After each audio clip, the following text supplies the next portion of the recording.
जोहार साथियों, जैसा कि आप सभी जानते हैं,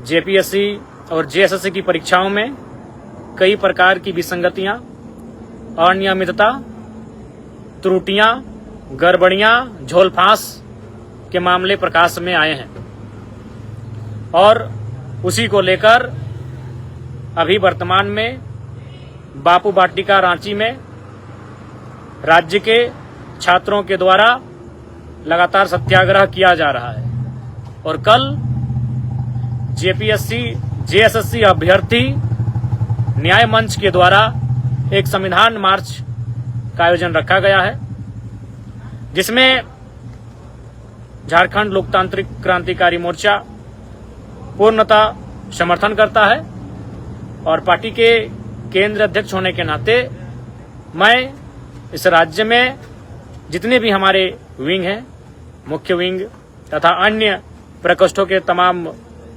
अध्यक्ष, उनके तमाम पदाधिकारी, कार्यकारिणी सदस्य, साथ ही प्रमंडल, जिला, प्रखंडों के अध्यक्ष एवं कार्यकारिणी सदस्य, सबों को निर्देशित करना चाहूंगा कि कल राज्य के छात्रों द्वारा बुलाए गए, आहूत किए गए इस आंदोलन का हिस्सा बनेंगे और झारखंड राज्य में परीक्षाओं को लेकर जिस प्रकार की गड़बड़ियां हो रही हैं, जिस प्रकार से सीटों को बेचने का खेल किया जा रहा है, जिस प्रकार से धांधली की जा रही है, उनके खिलाफ राज्य के युवाओं का हम लोग समर्थन करते हैं। और साथ ही साथ चूंकि यह कार्यक्रम मूल रूप से झारखंड के नौजवानों, छात्रों का कार्यक्रम है, इसके बाद मानसून सत्र में जेल कैंप, इस कार्यक्रम के बाद पुनः जिस प्रकार से हम लोगों ने छात्रवृत्ति की मांग को लेकर डुमरी से लेकर बगोदर,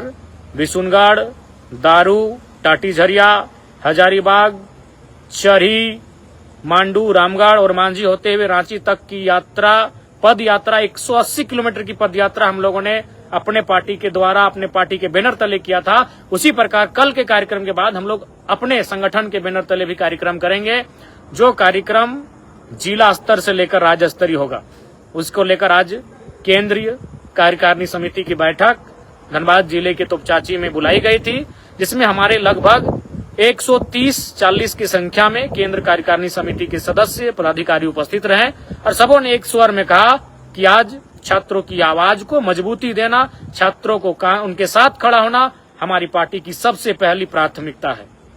इसलिए मैं संगठन के सभी साथियों से, सभी पदाधिकारियों से, सभी विंगों के अध्यक्षों से, कार्यकारिणी सदस्यों से मैं आग्रह करूंगा कि छात्रों की जो मांग है, छात्रों का जो आंदोलन है, उस आंदोलन में शरीक होंगे। जी हां, आप सभी जानते हैं जेपीएससी में क्या हुआ। इसमें जो प्रारंभिक परीक्षा है उसका रिजल्ट आया है। रिजल्ट में इतनी गड़बड़ियां हैं कि आप एक सामान्य सोच रखने वाला, एक सामान्य प्रक्रिया को समझने वाला नौजवान अथवा नवयुवती भी अंदाजा लगा लेंगे कितनी गड़बड़ियां हुई हैं। गड़बड़ियां क्या हुई हैं? OMRA की एक सीट जिनमें 48 आंसर को टिक किया गया है और उसका अगले राउंड के लिए सिलेक्शन हुआ है।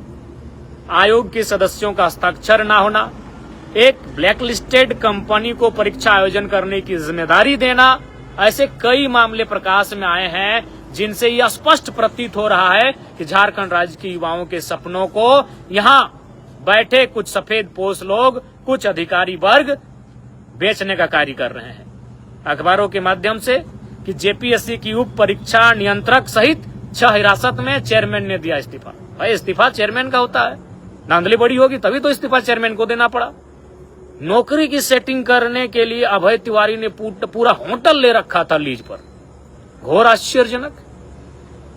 लोग अपराध के कार्य रात के अंधेरे में करते हैं और भाई ये अभय तिवारी कौन है, समझ से परे है। और इन पर इतनी मेहरबान क्यों सरकारें कि पूरा होटल लीज पर ले लिया और किसी को भनक नहीं।